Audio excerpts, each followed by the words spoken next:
I never believed in ghosts. Not really.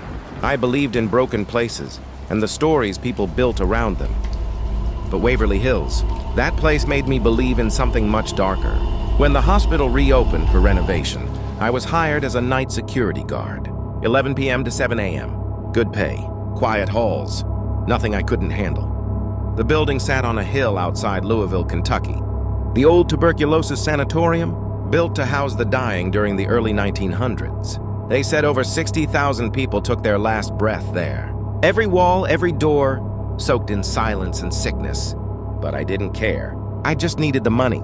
The first night was calm. Too calm. The main hallway stretched forever. Peeling paint, broken tiles, and windows fogged by the night air. Every sound echoed like it had nowhere else to go. At 2 a.m., I began my rounds.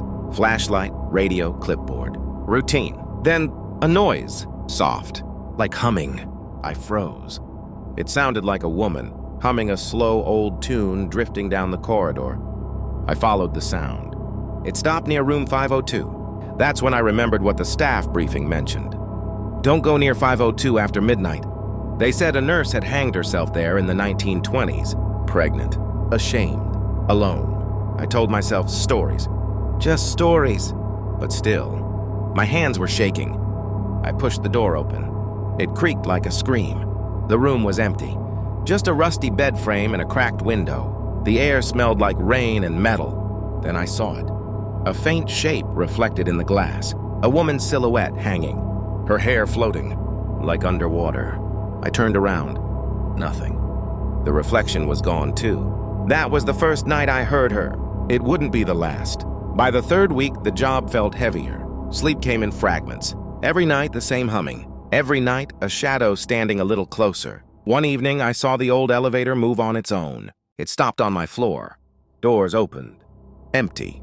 Inside, the floor was wet. Footprints leading out, small and barefoot.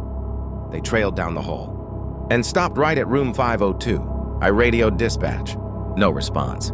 Static. Just heavy breathing on the line. I whispered, "Who's there?" No answer. Only that same slow humming, right behind me. I turned and saw her. She was standing in the middle of the corridor, pale, dripping, the rope still tied around her neck. Her eyes were black, not from makeup or shadow, but like they were filled with darkness. Her lips moved, but the words didn't sound human. She pointed at me and whispered something I'll never forget. They never left. Then she vanished. The air snapped cold. My flashlight flickered out. I ran, didn't look back. After that night, strange things followed me everywhere. My reflection moved when I didn't. Doors opened when I passed by. And always, that humming, faint and hollow, even when I wasn't at work. I tried quitting. The manager said the contract was locked. "Finish your month," he said. "Then you're free." So I went back. One last shift. One last mistake. It was storming that night. Thunder rolled over the hills. Lightning flashed through the broken windows. The power went out around 2:30. Only the emergency lights stayed on. Dim red glows down every hallway. And then I heard it again. The elevator. Moving. It stopped on my floor. Doors opened slow. Inside was a stretcher. And on it, a sheet soaked with something dark. I stepped closer. The sheet moved. A hand slid out, gray, thin, and clutching a nurse's badge. Name Evelyn Carter, the nurse who died in room 502.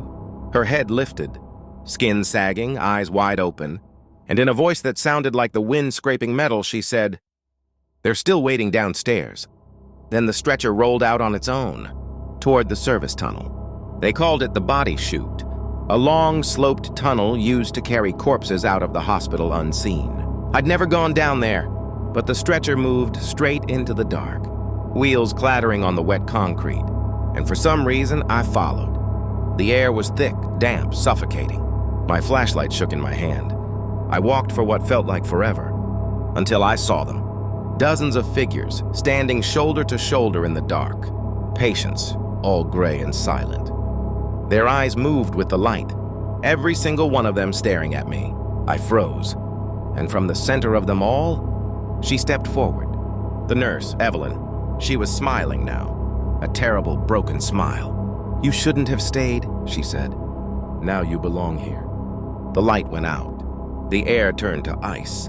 Hands, cold and wet, grabbed me from every side. I screamed. But the tunnel swallowed the sound whole. They found my uniform at the bottom of the chute 2 days later. No body, just my radio still hissing static.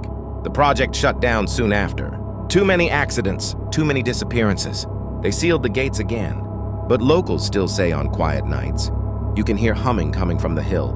Sometimes if you get close enough, you'll see the elevator lights flicker on. No one inside, just footprints leading down the hall.